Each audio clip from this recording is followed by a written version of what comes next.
Friends, hello. So I'm here with you again with a very great story named dusk.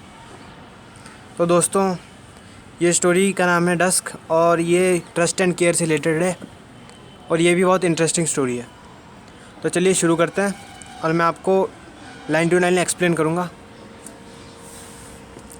तो हम prediction पढ़ते हैं। Suppose a stranger tells you that he has come to your town for the first time. Suppose आपके जो शहर में कोई stranger आता है और वो कहता है कि मैं आपके शहर में पहली बार आया हूँ। Left his wallet in his hotel room and forgotten the name of his hotel. उसका जो वॉलेट है वो होटल के रूम में ही छोड़ देता है, भूल जाता है वो वहाँ पे, और ख़ुद पूरे होटल का नाम ही भूल जाता है, मतलब पूरा आइडेंटिटी भूल जाता है और वो शहर में बिल्कुल अनजान होता है। Would you sympathise with him? क्या तुम उस पर सिंपैथी शो करोगे, उसको सजेस्ट करोगे, असिस्ट करोगे? तो चलिए स्टोरी शुरू करते हैं। नॉर्मन गॉड्सबाय, जो कि एक करेक्टर है स्टोरी का, main character, set on A bench of A corner of Heidi park. Heidi park है लंदन में, उसके कॉर्नर में वो बैठा हुआ है बेंच पे एक, with his back to a fenced area of a grass planted with bushes. और उसके बैक में ग्रास प्लांटेड है, मतलब पीछे की तरफ बुशेस का एरिया है। It was a dusk. उस टाइम शाम का टाइम था, अबाउट 30 minutes past 6, 6:30 बज रहे थे। On an early March evening, early मार्च के इवनिंग में, अर्ली मार्च मतलब मार्च की शुरुआती हुई थी उसकी evening. The atmosphere was mixture of Fehling day light. जो एटमोसफियर था उस पर डे लाइट फेल हो रही थी, मतलब डे लाइट ख़त्म होने वाली थी। शाम का टाइम था जैसा कि, तो डे लाइट की जो रेस थी वो ख़त्म होने वाली थी। तो बहुत ही मिक्सचर काइंड ऑफ एटमोसफियर था। पेल मूनलाइट, और मूनलाइट अभी रेज हो रही थी, तो पेल कलर की थी, येलो कलर की थी। Aldous and a light from street lamps a little distance away. और थोड़ी सी आगे नॉर्मन गॉड्सबाय जहाँ बैठा था उसके थोड़ी सी आगे स्ट्रीट लाइट्स जली हुई थी। The place looked empty. जो पार्क था वो बिल्कुल खाली खाली से लग रहा था, isolated. Although there were few people walking silently through a half light. Half light मतलब यहाँ पे आधी जगह अंधेरा था, आधी जगह रोशनी थी, मतलब शाम का टाइम था। लेकिन कुछ लोग वहाँ चल रहे थे, लेकिन साइलेंटली चल रहे थे। एंड सिटिंग अलोन हेयर, या फिर वहाँ अकेले बैठे हुए थे बेंच पे। And there on other benches they look like man and women who had lost battle of life. वो एकदम से बिल्कुल ग्रीफ में थे, मतलब थोड़े उदास लग रहे थे, जिन्होंने अपनी लाइफ की बैटल जो थी वो हार चुके हों, ऐसा लग रहा था। And had come up out at this twilight hour hoping. और वो इस टाइम आए हैं। ट्विलाइट का मीनिंग होता है इवनिंग और मॉर्निंग का टाइम होता है, तो इस ट्विलाइट के टाइम पे आए हैं होप के लिए, कि पार्क में मुझे कोई होप मिल जाएगी, जैसा कि नेचर से कनेक्टेड रहता है पार्क में। It seem to hide their shabby clothes and their drooping shoulders from curious eyes of fellow man. ऐसा लग रहा था कि वो अपने शेबी क्लोथ्स, जो उनके पुराने फटे पुराने, मतलब गरीब टाइप के लग रहे थे, उदास, तो अपने कपड़े छुपाने की कोशिश कर रहे थे। और अपने ड्रूपिंग शोल्डर, उनके शोल्डर से वो बिल्कुल ड्रूप हो चुके थे, बिल्कुल गिर चुके थे, मतलब वो बिल्कुल हार चुके थे अपनी ज़िंदगी से, ऐसा लग रहा था। और वो अपनी ये दोनों चीज़ें छुपाना चाहते थे फ्रॉम द क्यूरियस आई, उत्सुक आंखें, मतलब लोग उसे देखने के लिए जो चाहते हैं। फेलो मैन, जो फेलो लोग होते घूम रहे थे, वो उन्हें देखने के लिए देख रहे थे उन्हें, लेकिन वो अपनी शैबी क्लोथ्स और अपने ड्रूपिंग शोल्डर दोनों छुपा रहे थे, ऐसा लग रहा था। गॉड्सबाय इमेजिनेशन पिक्चर्ड वेरियस थिंग्स। गॉड्सबाय ये सब देख रहा था, उसी का डिस्क्रिप्शन ऊपर दिया था, वो सब ये देख रहा था और इमेजिन कर रहा था अबाउट दीज सैड फेसेस वेंडरर्स। और ये जो वेंडर्स थे, जो वेंडर कर रहे थे, घूम रहे थे, sad faced in the dusk, शाम के टाइम में उनको इमेजिन कर रहा था। Their poverty, their disappointment in life, their feelings of failure and its possible causes. वो उनकी क्या क्या इमेजिन कर रहा था, उनकी पॉवर्टी, मतलब वो बिल्कुल गरीब से लग रहे थे, बिल्कुल बैटल ऑफ लाइफ जिन्होंने हार चुके हो, उनके डिसअपॉइंटमेंट को सोच रहा था वो। उनकी फीलिंग ऑफ फेलियर, वो फेल हो चुके थे, उसकी फीलिंग को वो इमेजिन कर रहा था। एंड इट्स पॉसिबल कॉजेज़, और उनके क्या कॉज है, उनके क्या कारण रहे होंगे कि वो इतने उदास हैं। On the bench by his side, जहाँ गॉड्सबाय बैठा था उसी की साइड में बेंच में सैट एन एल्डरली जेंटलमैन, एक एल्डरली जेंटलमैन बैठे हुए थे, बड़े बुजुर्ग आदमी, with the expression of an defeated person. जो भी एक ड्रूपेड शोल्डर, मतलब जो भी एक, वो खुद भी एक डिफीटेड शोल्डर की तरह लग रहा था। वो refuse to admit his defeat, जो कि अपनी जो बुरा हार है उसको मानना नहीं चाहते, मतलब डिफीटेड तो हैं लेकिन फिर भी अपनी डिफीट को मानना नहीं चाहते। His clothes were not quite shabby, लेकिन उनके क्लोथ इतने शैबी नहीं थे। जितने दूसरों के थे, but they were neither very expensive not new, लेकिन वो इतने एक्सपेंसिव भी नहीं थे और न्यू भी नहीं थे, मतलब ठीक ठाक थे, एवरेज थे। As he got up to go, Godsby imagine him to be a man in whom no one was particularly interested either at home or outside. जैसे जो बुजुर्ग आदमी थे, एल्डरली जेंटलमैन, वो जाने के लिए उठे ही, तो गॉड्सबाय ने उसे इमेजिन किया, उन आदमी को इमेजिन किया कि वो एक ऐसा आदमी है जिसमें कोई इंटरेस्ट नहीं रखना चाहेगा, घर के अंदर भी और घर के बाहर भी, कि वो ऐसे एक्सप्रेशन शो कर रहे थे डिफीटेड पर्सन के, और उनके चेहरे से, उनके इंप्रेशन से ही लग रहा था कि वो कैसे हैं। एज इस figure disappeared slowly into shadow, और जैसे वो जाते रहे धीरे धीरे, उनकी जो शेडो थी, वो भी परछाई जो थी उनकी, वो धीरे धीरे गायब होती रही, डिसअपियर होती रही। शाम का टाइम था। His place on the bench was taken almost immediately by a young man, और उनकी जो जहाँ वो जब बैठे थे उसी की जगह एक आदमी बैठने के लिए आ जाता है थोड़ी ही देर बाद।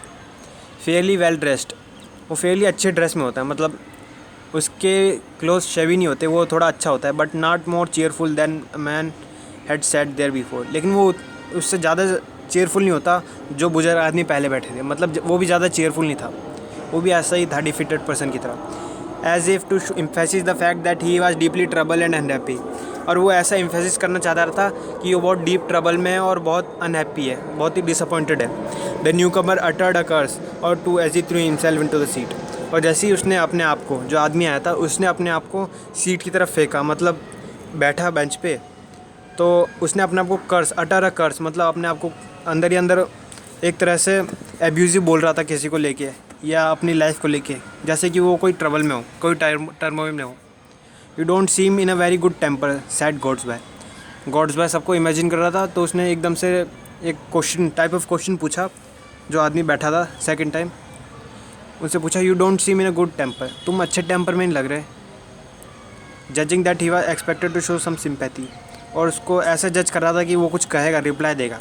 The young man turn to him with a look of great frankness, लेकिन जो यंग मैन था उसने रिप्लाई में ऐसा फेस दिखाया कि वो बहुत ग्रेट फ्रैंकनेस में, मतलब ओपन एटीट्यूड दिखा रहा था।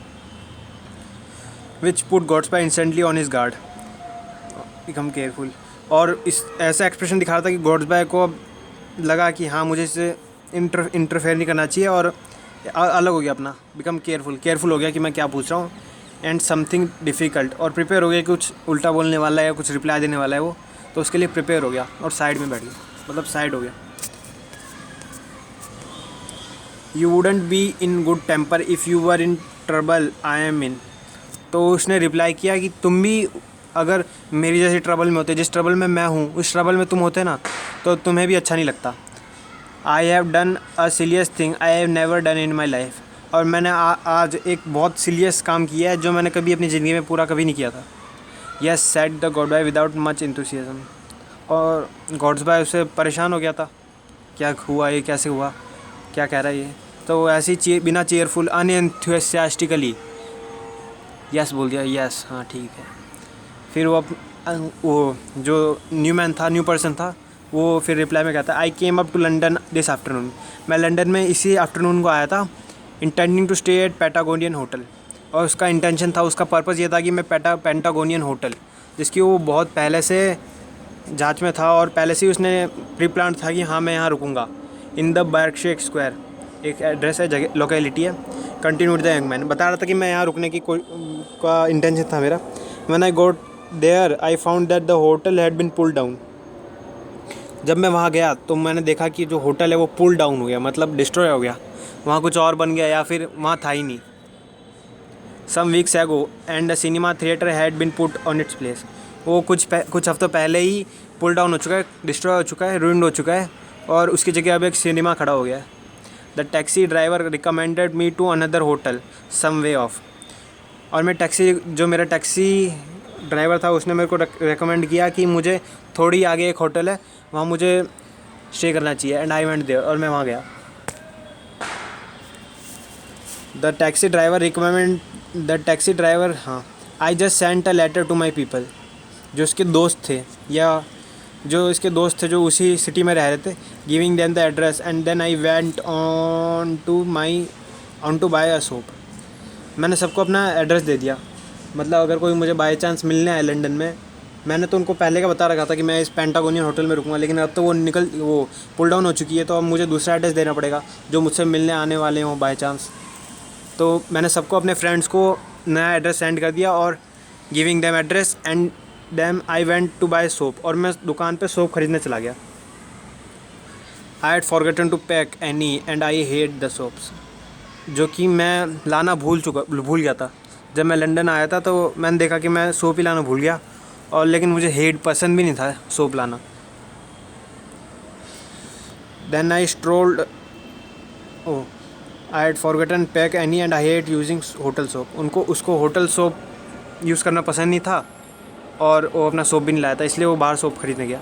Then I strolled about a bit, और मैंने इधर उधर देखा, झाँक मारी, इधर उधर वेंचर किया about a bit and drink at the bar, और बार पे मैंने ड्रिंक ली and looked at the shops and when I thought of turning my steps, और दुकानों को इधर उधर देखा आराम से बाहर वो ड्रिंक करते हुए, और मैंने जब सोचा कि अब मुझे जाना चाहिए होटल में, when I turn myself, और जब मैं मुड़ा back to the hotel, I suddenly realise that I didn't remember its name और even what street it was in.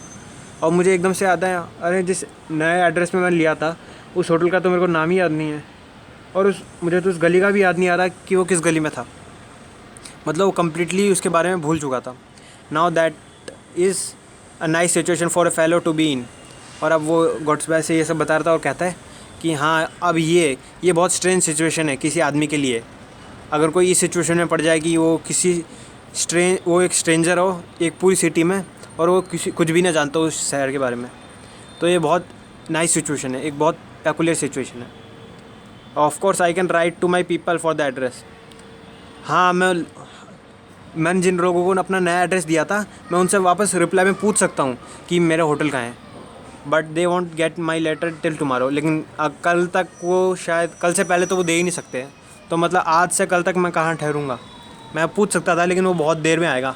Mean while I am without any money, और उस time मैं सब कुछ भूल चुका था, उस टाइम मेरे पास कोई मनी भी नहीं था। Without money came out with only 1 shilling on me. Shilling उस टाइम यूएस की करेंसी थी, यूके की, sorry.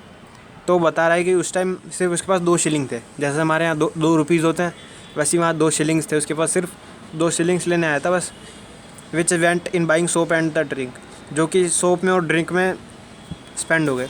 So here I am wandering about with 2 pence in my pocket and now here go for the night. सो अब मैं यहाँ हूँ इस पार्क में, आप तुम्हारे सामने वेंडरिंग विद, और घूम रहा हूँ सिर्फ 2 पेन्स के साथ। 2 पेन्स जैसे पैसे होते हैं वैसे ही पेन्स थे, करेंसी है 2 पेन्स, और अब सिर्फ 2 पेन्स में मैं घूम रहा हूँ इन माई पॉकेट, जो कि मेरे पॉकेट में। Now where to go for the night, और कहाँ जाऊँ उसी के लिए सोच रहा हूँ इस नाइट में। After the story there was a meaningful pause after the story had been told. और meaningful pause, a period of time. हाँ, तो जब इसने अपनी स्टोरी सुनाई, ये जो न्यू पर्सन आया था, कि मैंने कैसे ये मेरे साथ हुआ, मैं स्ट्रेंजर हो गया और मेरे पैसे खो गए, और मैं होटल भी खो चुका हूँ अपनी जिसमें मैं स्टे कर रहा था। तो ये सुनकर गॉडबाय और उन दोनों के बीच में एक थोड़ा पॉज आ जाता है, एक ड्यूरेशन ऑफ टाइम का एक होल्ड आ जाती है। मीनिंगफुल पॉज मतलब वो दोनों एक दूसरे में सोचने लग जाते हैं। जो स्ट्रेंजर था वो अपनी लाइफ के बारे में सोच रहा था, और जो गॉडबाय उसी का जो उसने बताया उसी को थोड़ा वो कर रहा था, सर्व कर रहा था कि वो क्या कहा उसने और क्या सोच रहा होगा। I suppose you think I have made up impossible cock and bull story for you. और थोड़ी देर बाद जो नया पर्सन आता है वो कहता है, तुम्हें लग रहा होगा कि मैंने तुम्हें ऐसी मनगढ़ंत बच्चों वाली कहानी सुनाकर तुम्हें पागल बना रहा हूँ। कॉक एंड बुल स्टोरी, ये बहुत अच्छा फ्रेज़ है जो कि एक मनगढ़ंत कहानी के लिए यूज़ हो सकता है। Said the young man presently in a hurt voice, दुखी आवाज़ में ये सब कहा कि तुम्हें लग रहा होगा मैं तुम्हें मनगढ़ंत कहानी सुना रहा हूँ। तो गॉडबाय केयरफुली होके कहता है, नॉट एट ऑल इम्पॉसिबल। हाँ, मुझे पूरी इम्पॉसिबल नहीं लगती, मतलब पूरी मनगढ़ंत नहीं लग रही मेरे को, मुझे थोड़ा थोड़ा सच दिखाई दे रहा है, मतलब मैं तुम्हारी बात पे थोड़ा यकीन कर सकता हूँ। तो दोस्तों, ये थी series 1। We will continue with series 2 of the dusk chapter. So thanks for watching.